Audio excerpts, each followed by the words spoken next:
nearly 2 decades of traveling the world, working with individuals, couples, as well as organizations, helping them to really understand the depth of who they are and to cultivate their own inner emotional intelligence skills so they can go out into the world and start to really have their own healthy, thriving relationships, whether that be both personally or professionally.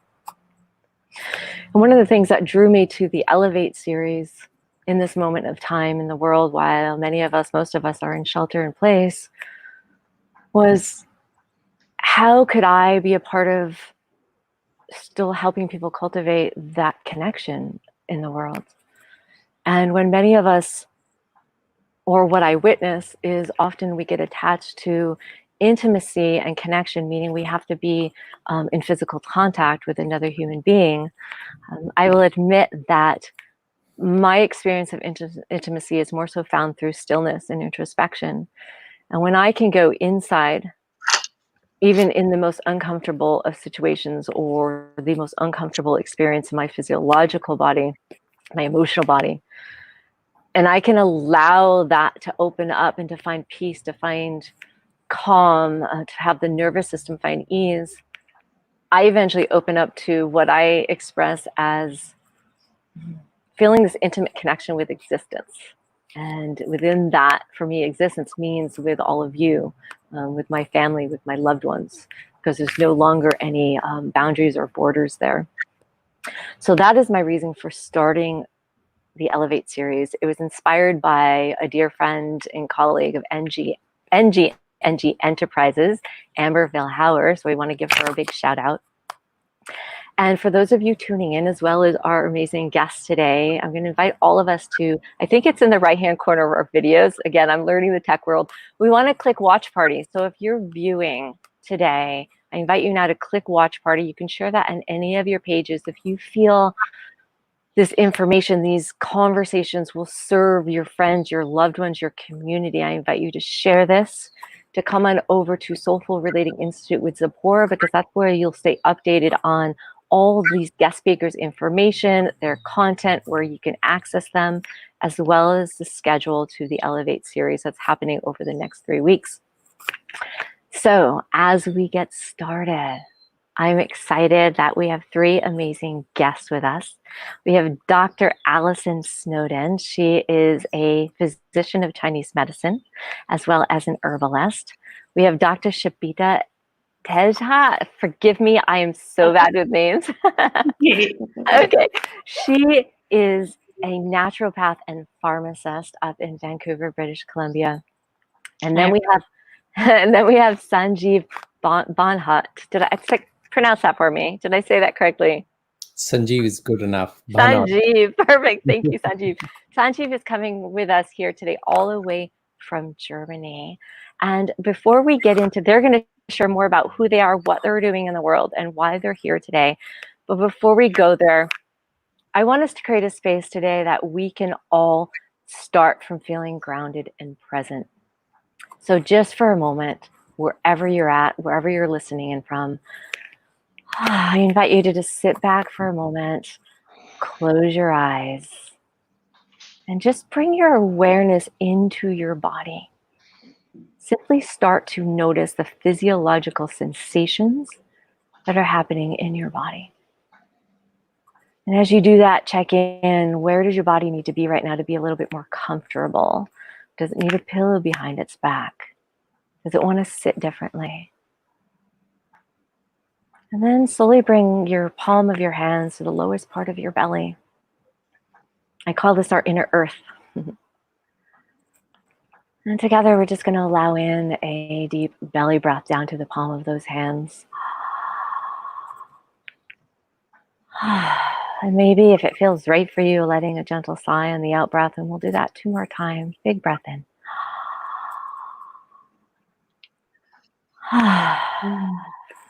Again, right down to that inner earth, right into your belly, into your pelvis. And just start to feel your roots growing, yourself being present. Just asking yourself, what do you want to get out of this series today, this session today? What do you want to be open to receiving today? And on that inquiry, I now am going to hand it over to our speakers, popcorn style. So whoever wishes, I would invite you now. I'd love for you to share a little bit more about who you are and why you're here and what you're out there doing in the world. Absolutely. One of you guys go ahead. I'll be the polite one. Sanjeev, why don't you start? All right. So my name is Sanjeev. It's been almost 30 years teaching yoga. I started yoga when I was, I don't know, 5, 6, 7, something like that.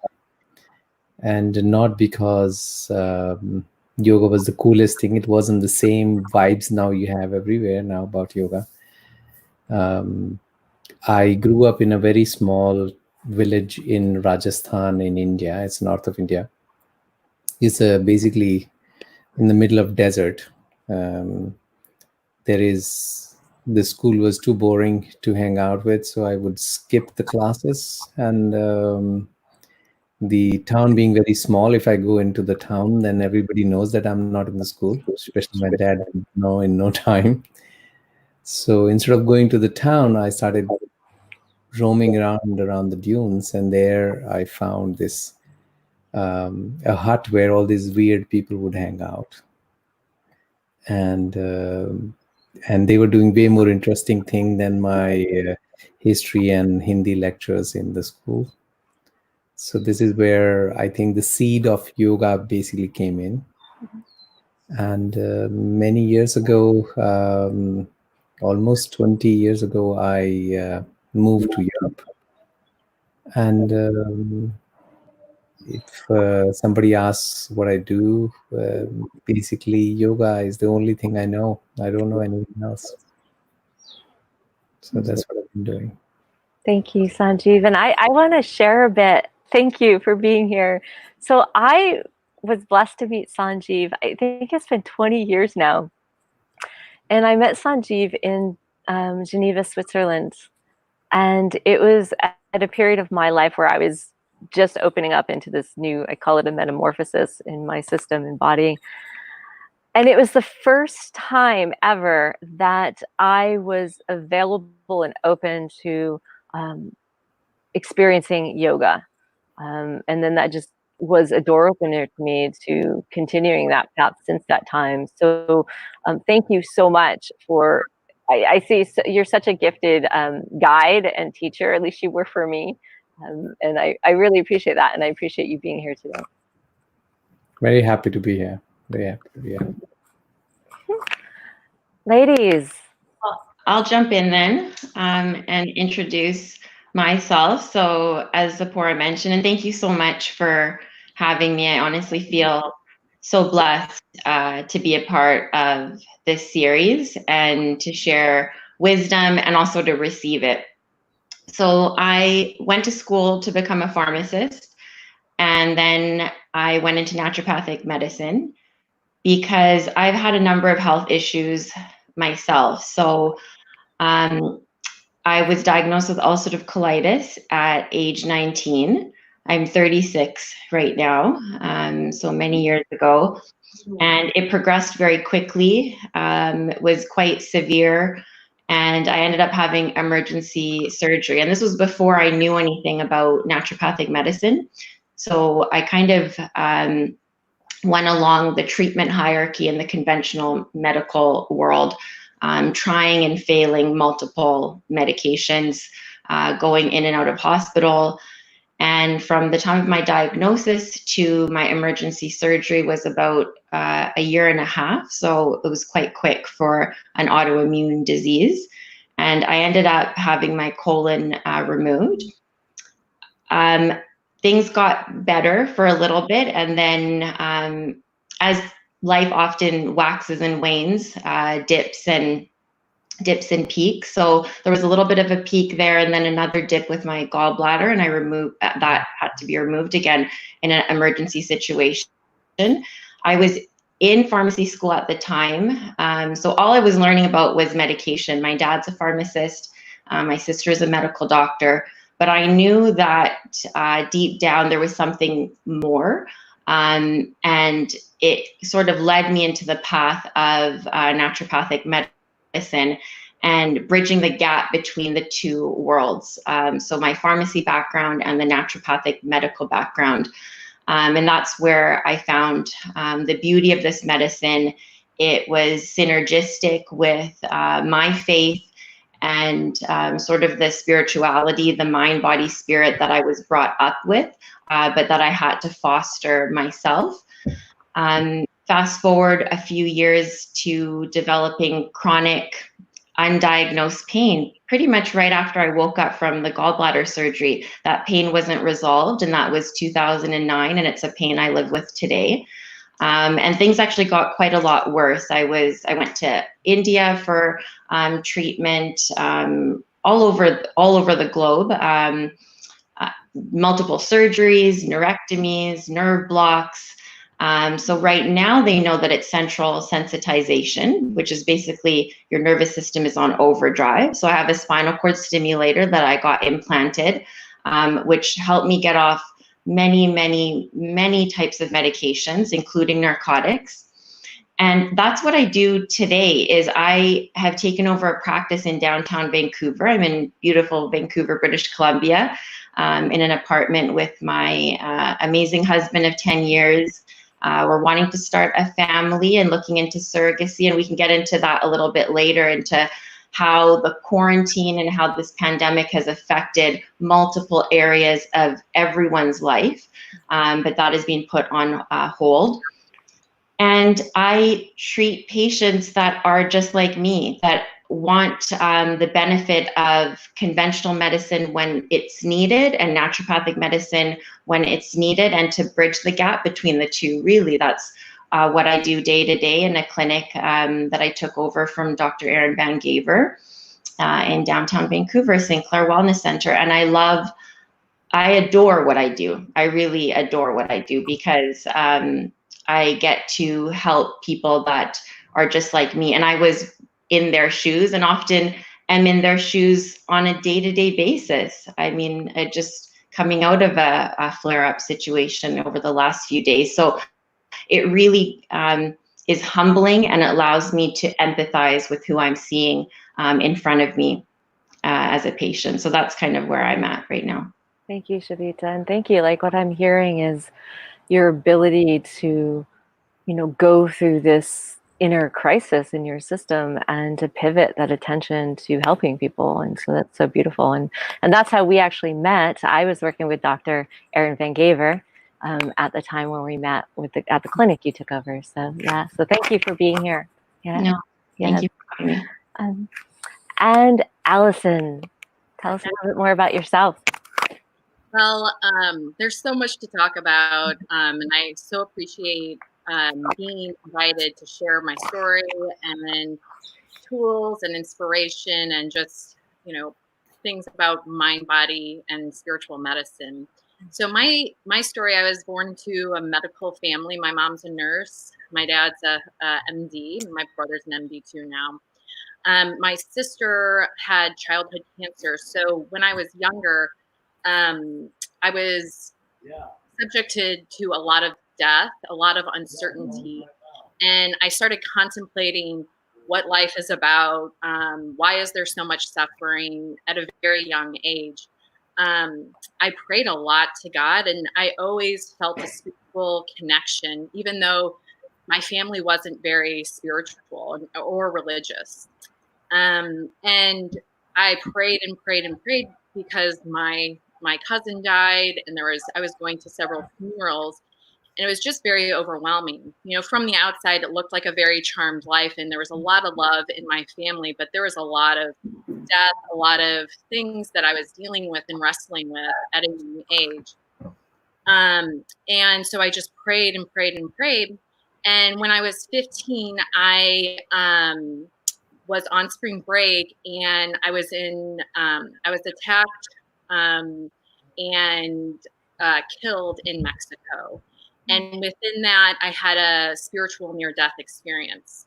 I was clinically dead at the scene. They arrested a man for my manslaughter.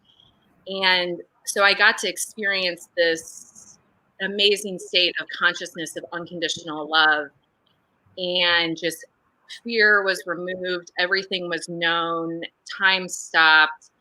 And it was just the most amazing experience of just unconditional love and power and gentleness. And what was shared with me, there was many different things that were shared with me. One was just the power of love, and our identity is all rooted in love, and everything else is an illusion. And just the power of love and the power of consciousness to heal. And I chose to come back, and my mission was to bring that consciousness or that love and root it into the earth, or bring it back. And once I decided to come back, it was instant. I was transported back into a body that was horrifically traumatized and broken. My whole left side was shattered. It took 2.5 years, about 10 major surgeries, being in a wheelchair, to even physically heal. And then after I was, all of my bones were healed, my doctors were like, "Oh, you're healed." And I was like, "Oh, no, I'm not. Oh, no, I'm not." I was in chronic pain. And so I was put on medication. It didn't work. And I just knew that there was a better way. So I just started exploring. And I just had this determination that I could heal myself. I was not destined to a life in pain, like many of my doctors, warned me about. So I just went on a venture of healing and educating myself. I fell in love with yoga, and that's always been a part of my path. Energy medicine, so just bringing my sense of what's going on with my patient's energetic field, emotional field, and having conversations and healings to shift their consciousness, shift their pain. I went to Chinese medical school, got my master's and doctorate, and I also educated myself with functional medicine and diet, because that is also a part of it. So I'm just really passionate about teaching people how to heal themselves through practices, through connecting with their spirit, and then also diet, lifestyle medicine. I make sometimes light of it, like you can have you can have the perfect diet and everything, but if you're not connected to your soul and your spirit and your purpose, things won't heal or progress. But at the same time, if you have a low thyroid and low vitamin D level and are gluten sensitive and that type of thing, your body is not primed in order to house your spirit. So I just love the interplay between the spiritual and the physical, and then also just creating community and helping my patients, and sharing stories of inspiration, because our mind and the power of the stories we tell really have an impact on our own physiology in the present moment. So I work currently virtually, doing energy medicine, I'm going to be putting on some trainings with energy medicine, but I work one-on-one with patients, just meeting them from a holistic standpoint and really seeing what needs to be done, what testing, what is missing, what's the root issue, and going at it from that perspective. Thank you, Allison. Thank you. And I love that. That to me, everything you just shared leads into our conversation today. And it's, what is the importance, and why is that the importance of shifting the internal in order to change the external? I resonate with what you said, Allison, about, we can do everything right, in the physical world. But if we're not connected to our spirit, or for me, it's the expression of that spirit, that the health and vitality isn't there. And I know I've experienced that in my own body. And to me, I always said the worst thing for me would be not being in a space where I'm of service or sharing what I feel my spirit's here to share. That to me is like death. So I really get what you're saying. So I'd love us to jump into that conversation, especially today, as many people were experiencing this prolonged state of uncertainty, and how that, even unconsciously, right, is affecting our internal world, and how easy it can be. I know I've been there, of being in that space where we get caught up in that flight response, right, that space of urgency, and not even knowing it. 'Cause sometimes it's like, oh, I'm just taking care of people, or I'm doing good, or I'm trying to keep people safe, but our systems get locked up. So I'd love us to dive into that, what that means for you guys, and what you'd like to offer on that subject of the importance of shifting the internal to change the external, and how does that reflect in your life, in your practices, in the way that you, the tips or the best practices that you offer to the people that you work with? On yoga perspective, there is an amazing concept we have called pratyahara. And pratyahara is mostly seen as restraining yourself, or like turning your senses inwards. And one of the concepts from Jainism, which is Jain, not Zen, Jainism, that there are three world, or we use rather word Atma. So there's one is called external Atma, which is basically external world or external life. Then there is Antaratma, which is internal life or internal world. And there is something called Paramatma, which is eternal life. So there is an external and there is an internal. And then there's an eternal.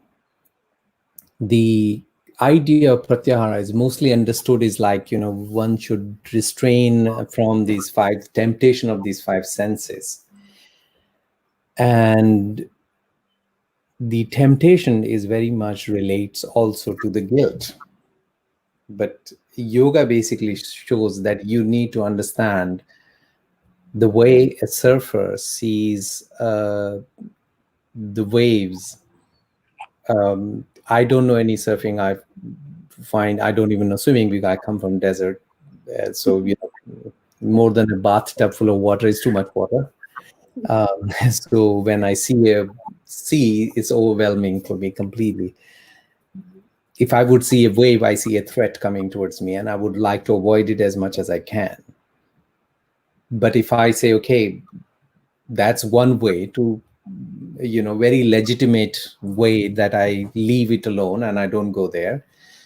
And if I say, no, I want to really understand it and win it, then I need to become a surfer. And then each wave which comes, most probably will crash me down till I really understand how to ride that wave. And the concept of these five senses is basically, I have these five windows to the so-called external world, which is made of things, material. And it is that door through which I go out there. And when I say that, I should close that door, but then it also closes and make two different worlds. There's no way we can reach the eternal one unless we use the door. Door to be used, not to make a wall out of it. So if somebody sees it that you have to withdraw your senses, not really the case. We mostly see that because this particular sense of, I walked out of the door of my house so that I could go 5 kilometers away. So I should blame that door that I'm far away from my home. That's one way of looking at it. So that's why I should close the door. But then there is no exchange happening. And if there's no flow, there's no exchange, there's no life. And the concept of pratyahara is that all of us, we have one or the other senses or multiple senses, may be more open.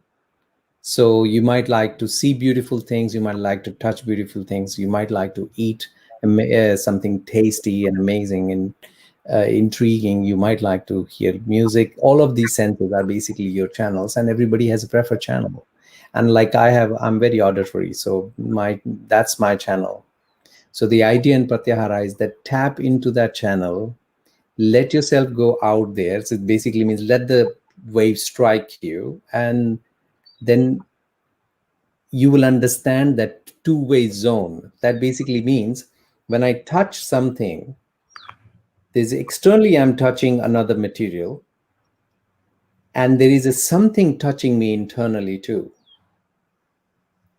And externally I'm touching to the material world, but internally I'm touching to my atma, to my soul, or to my core, or to my consciousness. So in yoga, we say the body is non-sentient, but there is sentient something inside me which gives me the experience that I can move my non-sentient body as a material to fulfill my destiny. And that comes into my touch through these five senses outside also becomes, because I'm so outside oriented, every blinky light, every amazing sound pulls me in. So I never really realized the world inside. The idea of pratyahara is that understand that two-way path, go out there, learn with the next surf, and then use that know-how to go there where you know it all anyway. So this when you talk about internal and external world, at one point when there is a complete flow, the flow becomes so smooth that there is no external and there is no internal, and that is the eternal world. So these are the three worlds which basically in pratyahara comes together. And so it's like how do I use these five senses, not get into blame and shame and because I'm so tempted to look at beautiful people, amazing views, but if I get the access to those views, I would be able to see the visions.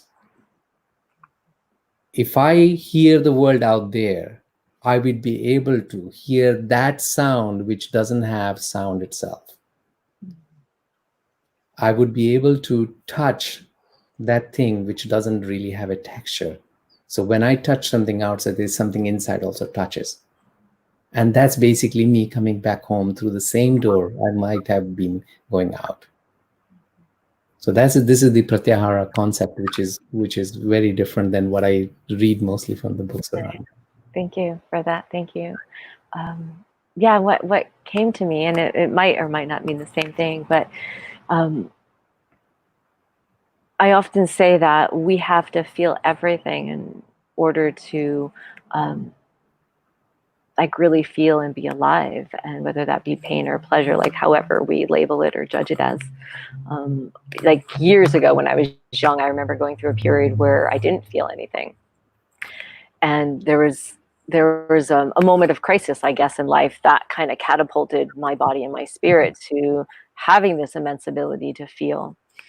And I often say, like, we have a choice, like we can get drunk on it and lost in it, or it becomes a doorway. And that's even how I look at relationship, whether that's like relationship to what we feel, what we see, relationship to even to another human being. While we're building in this physical world, we're building the best skills and awareness to relate in a higher sense of way and human connection.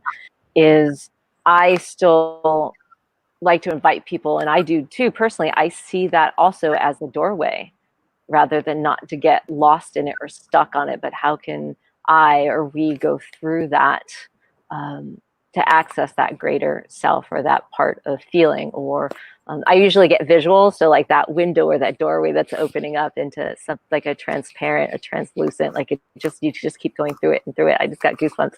Yeah, so thank you for that. That's my experience of it in my body, so I appreciate that. Yeah. Yeah. Anyone else want to chime into that? I would love to.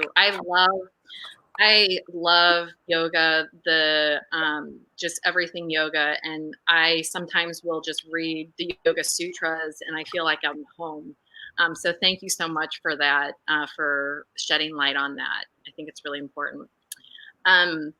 So we experience, it's my belief and my knowing through my experience, we're spiritual consciousness embodied in a physical body, and we experience the world around us through our nervous system, through our senses.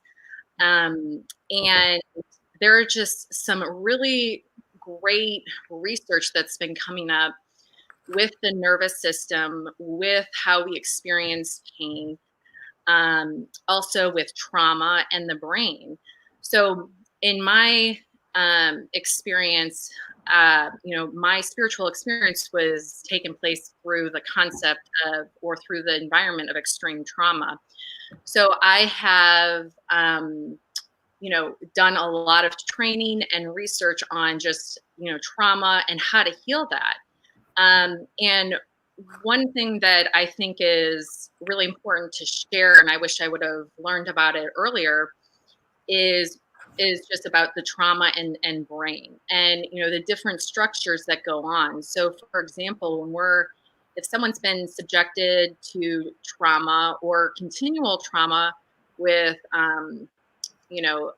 abuse or neglect when they're younger, or physical trauma through relationships or through an accident, that shifts the brain. And when people are catapulted into that fight or flight, our amygdala, that's in the back of our brain, is highlighted.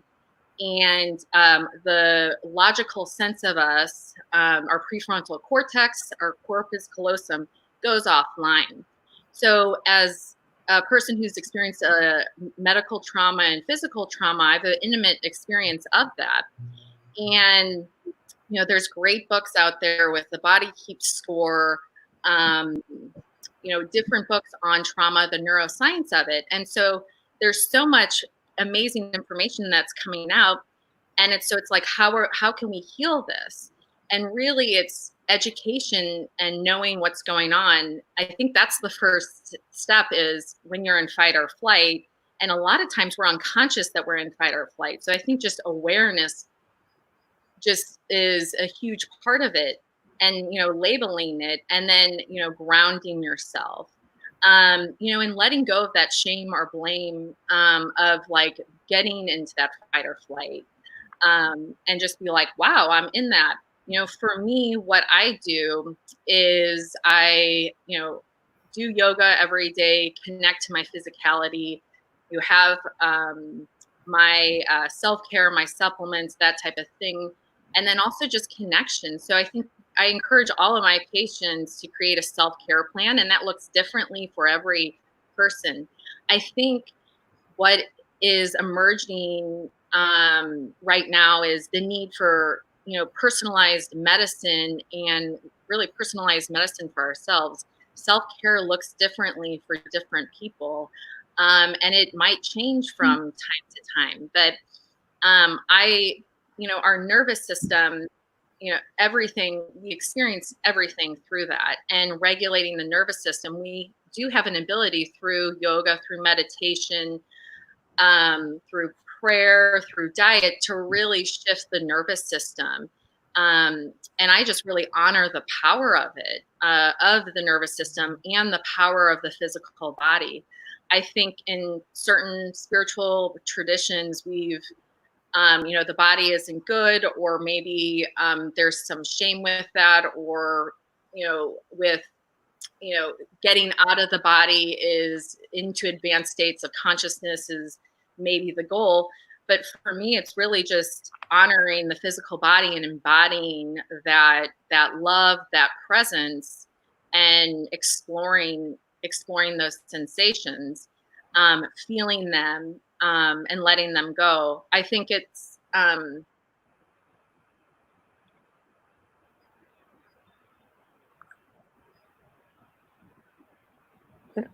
Did we I lose think Allison? connection is frozen. I think Allison is present. I'm going to jump into something that Allison was saying until she comes back, is that self-care piece, and how to even pay attention when we're in that fight, flight, or freeze response.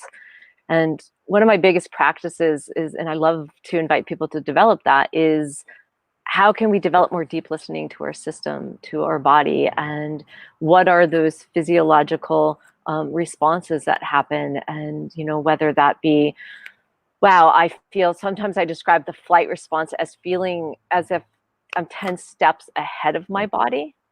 And how can we be aware of that often? Is, am I rushing? Am I actually feeling my body? Is my breath shortened? Is my breath tight and constricted up into my chest or my solar plexus? If I'm frozen, am I having tough making decisions? Am I confused? Where can we just really bring it back to the simplest of pieces of physiological responses? What am I feeling in my body? Because for me, I find that to be a very easy guide for us to, okay, so I'm noticing, like, one of my practices is I'm noticing that I'm doing this to care for people right now during this pandemic or crisis, or what we wish to call it. Even my disciplines have become very do, like sit for an hour, do this. And it's like, okay, so listen to my body. I'm feeling 10 steps ahead of my body. In that moment, what I know to be true, in order for the nervous system to feel held, and I call it just loved, it needs our presence, right? And so I might just lie still. And I know, like, for many of us, lying still in the midst of feeling really awful or uncomfortable can be really scary.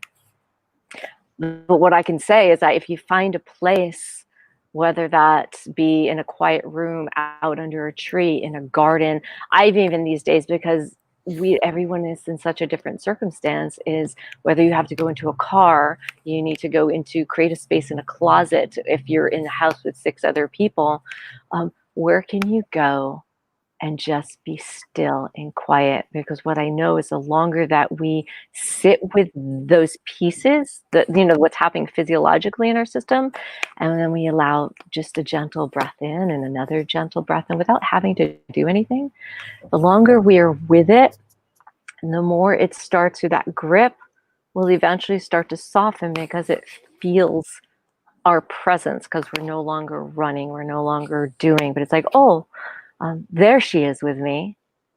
I don't have to hold on so tightly. I'm safe because I know that she's with me.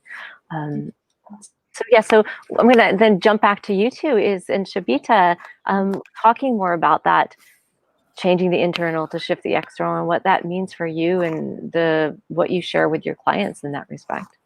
Yeah, I love what you said about having those moments of stillness, because we're collectively right now going through grief and trauma, right? So with everything, all of this uncertainty, nobody knows everything about the virus. Nobody knows when we're going to get back to normal, if there is going to be a new normal. So tons and tons of uncertainty.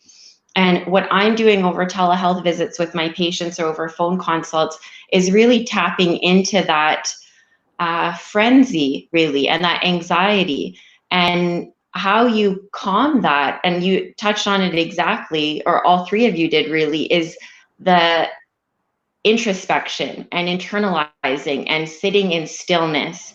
Because in those moments, the greatest wisdom does come, and you actually get to tap into what your subconscious is actually telling you. I find that for my patients, and this is the beauty of naturopathic medicine and why I fell in love with it, is I show all of my patients the healing triangle. And that is sort of naturopathic elders, foundations of naturopathic medicine. One of my gurus and mentors, Dr. Bob, taught me this. And basically, it's a healing triangle, which with each point representing a different plane of your being. So physical, mental, emotional, and then surrounding it is a circle of spiritual consciousness. And in the middle of that triangle is our center of gravity. So with each patient, I'm evaluating, where does their center of gravity lie? because we're often pulled. It's never fully in balance. I mean, that's the goal. But where does that center of gravity lie? Is it being pulled right now in a physical plane? Is there pain in a physical sense, physical body, or the mental or emotional? So is there trauma?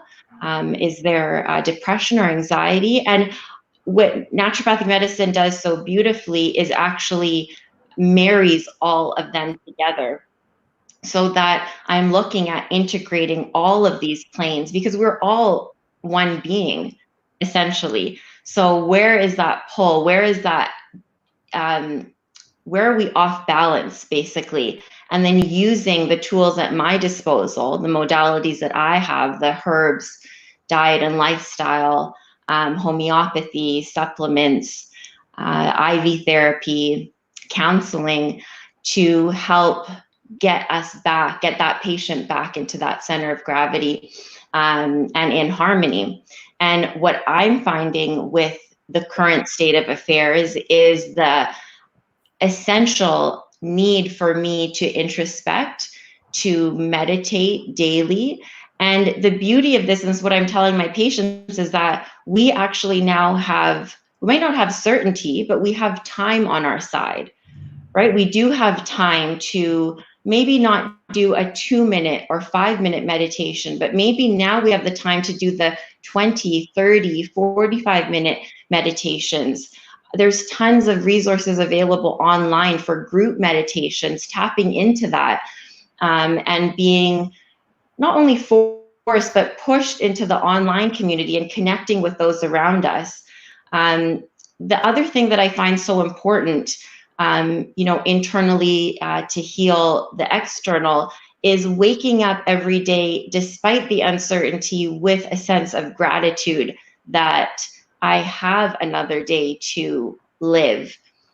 I have another day to pass on that gratitude to another member of the human race and connect with humanity. And whether that is within your family, right now it's just me, my husband, and our dog in our apartment, and I miss my parents and my sister, who they're all together in Abbotsford, and we do Zoom calls, and my in-laws, we've done Zoom calls, but I'm connecting now, I think, more than I ever did before, because we were in this rat race, so to speak. So it's forced collectively, globally, for everyone to slow down and really determine, what is it that I'm grateful for?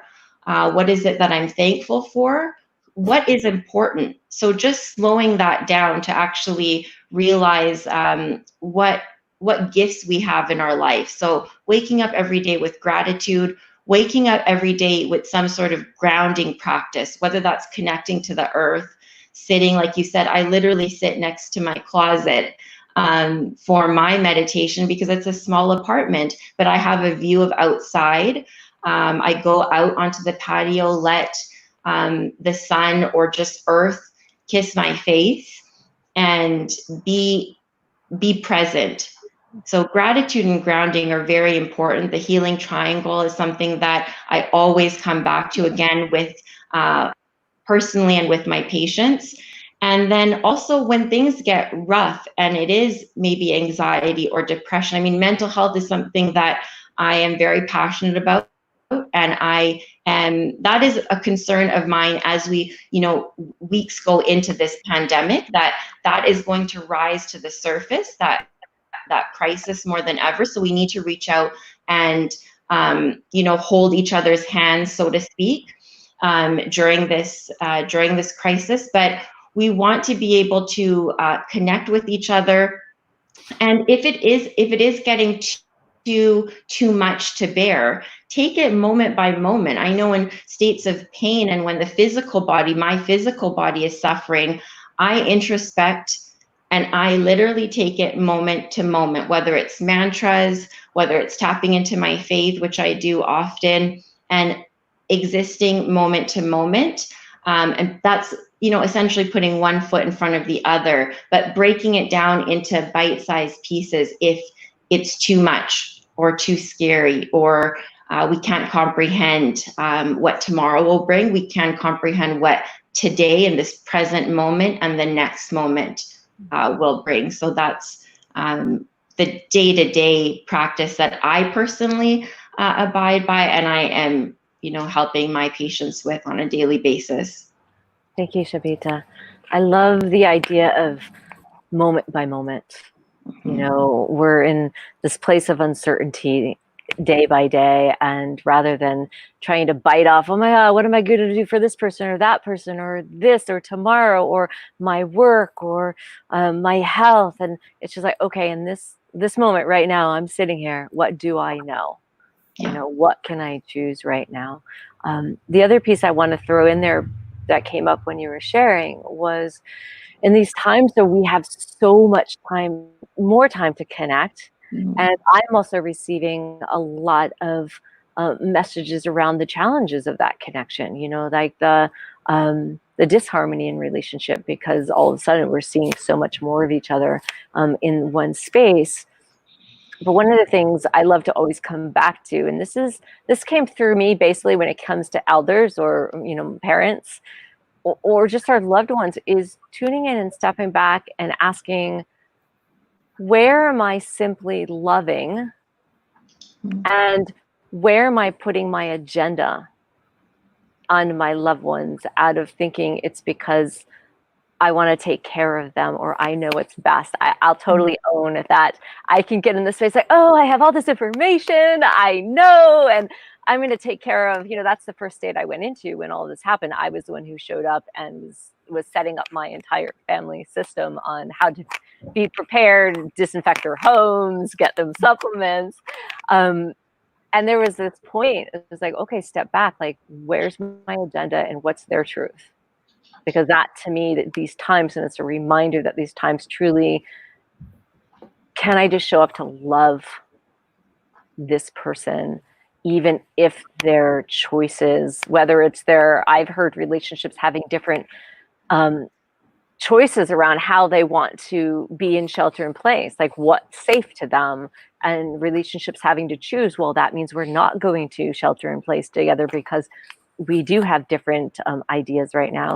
So where can we just love and just realize this isn't necessarily an ideal situation, and where can we be aware of that we're attaching our agenda and placing it onto someone else? On that note, I'm recognizing the time, and I'm feeling the call for some. I know you all have some amazing takeaways and tips and practices, and I want to jump back to Sanjeev, and then we'll jump back to Allison. Welcome back, Allison. Sorry about that. I'm here. It's okay. We're happy to have you back. We have about 10 more minutes, and I would love to hear if you have some simple, practical takeaways that people can utilize right now in their everyday life while we're in this uncertain state. Yeah, sure. Very interesting points I hear from all three of you. One of the things which I think all of us are repeating again and again, that connect to yourself, the ground, and feel. This is where a very important aspect we need to see, that not everybody can sit down and meditate. Now there's a lockdown, so the people who have been completely action oriented people, suddenly they are sitting in an apartment where they can't go out, and when we ask them to sit down and meditate, they actually come up with the elaborate story of what still needs to be done, how they're going to do it, and they actually become more restless. So one of the thing on that one is that out of 24 hours, find a moment where you just can do one particular activity and staying completely focused on that. That means you can listen to the music, you can dance, you can do your, I don't know, spot jogging, you can do your yoga, you can do your sun salutation, whatever is possible. And the reason for that is that life is happening literally as a moment by moment basis. Nobody, you might have more money, more space, but you don't have more than a moment. It doesn't matter where in the planet you are. That's the moment you only got. And that moment you got is going to be spent, what is that, over 80 something thousand seconds a day you get. That gets deposited in your bank and is going to be spent by the evening. Doesn't matter whether you use it or not. And next day would happen the same thing. Something to be grateful about. So the idea is that if you're not a meditator, find something you can really lose your sense of this constant prediction of your minds and trying to simulate what can go right and what can go wrong, or what has been right or wrong, because that's what mind does. Mind survives everywhere, in the future, in the past, and now is the only place it doesn't. And that's why now is always a blessing. So even if you're in the worst of your situation, you would always find that now is always perfect. Now is always, doesn't matter how much pain you're in, doesn't matter what kind of trauma we are going through, now is always kinder. But our head keeps on predicting, and that really winds up completely. That's one thing, that, you know, if you are a very physical person, very active person, find an active, so you can have a music which has a repetitive mantra. It can be any mantra, any sound which is more repetitive, because it's not for the entertainment, it's really to help your mind to stay at one place. Or if you're a very quiet person, maybe you can do yoga nidra, you can lie down, you can meditate. So many online meditations available at the moment. All of us and all our friends and colleagues are offering them too for free, and you can have the individual paid session too if you want to. So that's another bit. There's a one point was about feeling yourself. I think because this mind predicts, so when I do a, let's say, difficult posture, my mind already predicting there's going to be pain, to the extent that it goes in complete panic, pain, that you think you already have a pain. But there's a huge gap between what is the reality and what you think is the reality. So the idea is that doesn't matter whether if you're sitting on the chair, you're doing yoga, or you're doing something or the else, the moment there's a physical sensation, notice what sensation it is. And pain is the extreme reaction where you either hurt yourself or you're about to hurt yourself. So the discomfort level to the level, but there are a lot of many degrees before that. It might be, I don't like this anymore, or this is becoming uncomfortable, or my muscles are shaking while I'm holding the posture. There is a burning happening. So there are a lot of stages. Become aware of every stage. Then you will see, suddenly you'll be aware that your body is feeling other things. This will increase our vocabulary to feel. And inshallah, at one point, maybe we are able to also question, then who is feeling? And the day this question rises to who is feeling, you already, nobody need to tell you to meditate. Nobody need to tell you to ground yourself. You found it. So not that only what you're feeling, the next stage would that be who is feeling, who is hearing, who is listening, who is. So it's not my eyes. Their eyes has no ability to see. You know, if I'm unconscious, the eyes can be wide open and I won't see anything. So that consciousness we will start being aware of. And that's that. You can do it while you're, I don't know, having your pizza, and you can say, I'm chewing, but who's tasting? And in India, we have, I think it exists in other languages too, we have a very basic thing. Is it the honey is sweet or my tongue is sweet? So, you know, and that kind of in a question which doesn't really have a verbal answer to it, so only has a feeling to it. And then we are able to most likely connect to those sensations, feelings, and grounding. And Dr. Shabita, great tip there on gratitude. I think the world's greatest medicine and greatest antidepressive is gratitude. And that's something, if your heart gets filled with that, even if you got a disease, you would be never sick. Even if you got a discomfort, you would be never unhappy. That's what the gratitude can do. And I tend to say, not in the morning, do it in the evening, because even while you're sleeping, that kind of resonates with you throughout. When you wake up in the morning, you're filled with it again. So that's my small Thank you. Thank you. What I received from that is that takeaway of focus, because when we focus, it actually automatically starts to calm our nervous system. And I love that. Such a important and simple, especially, I know me, I could sit for hours. I do Vipassana and I can just sit no matter what I'm feeling, like, oh, fascinating, the pain or whatever's there. But yeah, I love that tip for action orientated people, because many people are right now like, oh, I gotta go. And so I love that. Thank you, Sanjeev. Love to dive in with Allison and Shabita as we do prepare to close in a few minutes. But any simple, practical takeaways that people can start applying right now in their life, in what's happening in the world. Allison, I'm going to jump back to you since we got cut off. Yeah, I think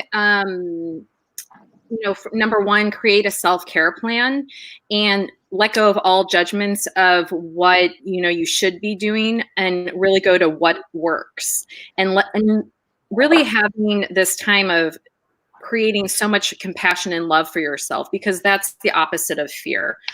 So create a self-care plan, and write it out. What you can do: drink water, get sleep, connect, attack problems. If you're worried about something, then what can we do about it? So having an active self-care plan gives our nervous system a sense of safety and, control. So, for example, we can't really control what the government's doing or what's going out, but we can control what's happening, with our body and the self-care that we do. Also, just creating, if you are struggling with anxiety or depression or mental health issues, give yourself a break, and ask for help. Reach out to a practitioner for support. It's strong to get support during this time. And just creating more love for yourself and joy. So what can I do to bring me some joy? I love just dancing, to different music, sometimes 90s rap. It really is helpful.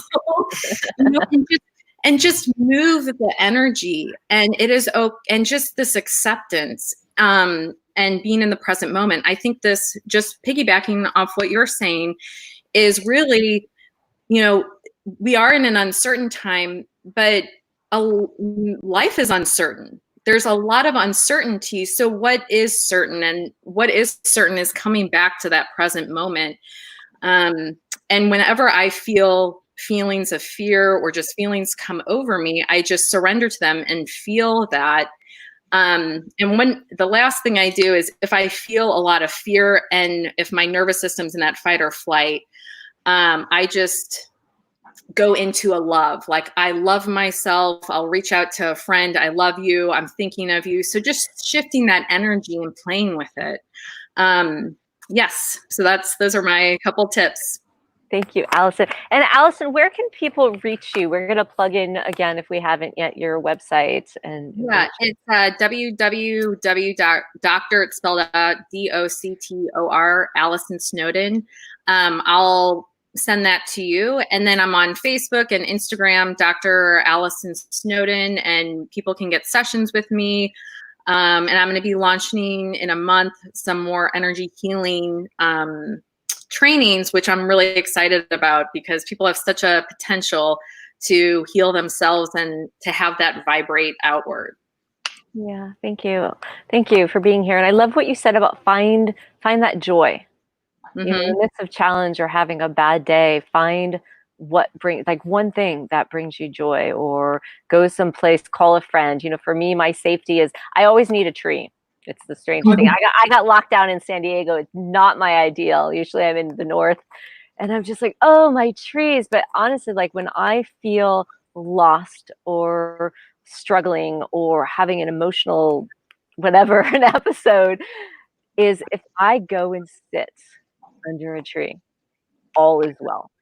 Like there's no thought, everything dissipates. And so know and find that place of joy for you. So I love that. Thank you. Yeah, nature definitely is such a healing and has a tremendous effect on our electromagnetic field. And thanks for bringing that up, because it's sometimes super simple. Yes. Yeah. And that's the key, right? Is right now in the midst of everything that's going on, find the simplicity, right? So I want to jump to Sir Shabita. Just any last basic tips that you want to share that someone can do today? Someone listening. Yeah, absolutely. I mean, 3 things. So first is routine. Our adrenal glands, which produce our stress hormone cortisol, are probably going kind of haywire right now, either too high or too low, when they shouldn't be high or low. So routine in our day-to-day life. And that can be as simple as trying to wake up at the same time each day, meditate when you can, or do something active like Sanjeev pointed out, which is such a great point. Eating nutritious, nutrient-dense meals around the same time, bed around the same time, exercising around that 25, 30-minute mark. So that really helps our cortisol, our adrenal health get back into a rhythm. And I could spend another hour just on that, so I won't. Routine. The second thing is giving back, right? Sanjeev pointed out too that gratitude really can heal so much. Same with voluntary service, giving back to others, because then it's not always about ourselves, it's about what we can give back to humanity. And it can be as simple as checking on a senior next door, or calling a friend or family member that you know hasn't reached out in a while and you know doesn't have a support system. So give back. And then the final thing, which is what we've talked a lot about today, is our nervous system, but I'll put on that, pharmacist, naturopathic hat again, and talk about diaphragmatic breathing and the importance of that to activate our vagus nerve, which is really the highway from the gut to the brain, and it activates the rest and digest or parasympathetic nervous system. And so that is the physiology behind why diaphragmatic breathing is so important. And so many of us are shallow breathers. And then we wonder why there is all this restlessness and uncertainty and panic. And Tziporah, like you mentioned, your mind being 10 steps ahead of your body, I find the same thing. And when my mind and body and soul are in sync, that's when harmony exists. And that's when the wisdom comes and peace comes from that. So really trying to incorporate daily deep belly breathing, diaphragmatic breathing to activate the vagus nerve, much like we did right at the beginning of the practice. So I think that's just a way to end. And people can find me at tejawellness.ca. And Sinclair Wellness Center is a clinic that I am a part owner of. And then Facebook, Instagram, Dr. Shabita Teja and D. So yeah, I'm seeing patients over telehealth and phone consults, and just reaching out to those patients that I haven't heard from in a while. So same thing, trying to give back and be a part of their support network and support circle. Mm-hmm. Thank you. Thank you. Thank you for being here. Sanjeev, would you like to say where people can find you now so we can get that plugged in again into the comments? I have a website, also Facebook and Instagram and all that, yogalife.org and anthasta.com. So these are 2. Haven't been in your part of the world for a while now. Mainly, I work quite a bit in Europe, Switzerland, Germany, France, Belgium, and Spain. So I do a lot of traveling around here, and some butts in India too. Every now and then we do a retreat there. Sanjeev, are you doing any online trainings right now? So now we are on lockdown. So naturally, we just announced some sessions because people want to do some yoga classes. My classes are always 15 20 minutes about some subject people want to talk about or what's going on, and the yoga perspective on that, and then rest is a yoga session. And my yoga sessions are mostly, how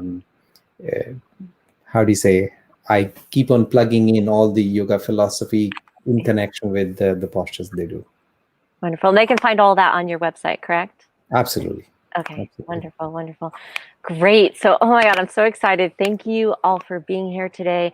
For those of you, yes, thank you so much. And for those of you listening in, this Elevate series is going to be running for at least another month, with some amazing guests, knowledgeable speakers, and just some great, exceptional humans. To get that information, to continue to stay on the schedule, come on over to Soulful Relating Institute with Tziporah. As well, I am offering free classes twice a week. Those are on Wednesdays and Fridays at 1:15. At 1:15 on Wednesday, we're offering the breath experience, which is a full 45-minute diaphragmatic connected breath process. On Fridays, we're offering strategies for healthy relationships during lockdown. So again, that's at 1:15 Pacific Coast time. You can find more about me and my services right now at tziporahintimacy.com. Thank you again, everyone, for being here, for listening. So much love. Thank you. Take care. Bye-bye. Thank you. Stay safe, stay well. Bye. See you.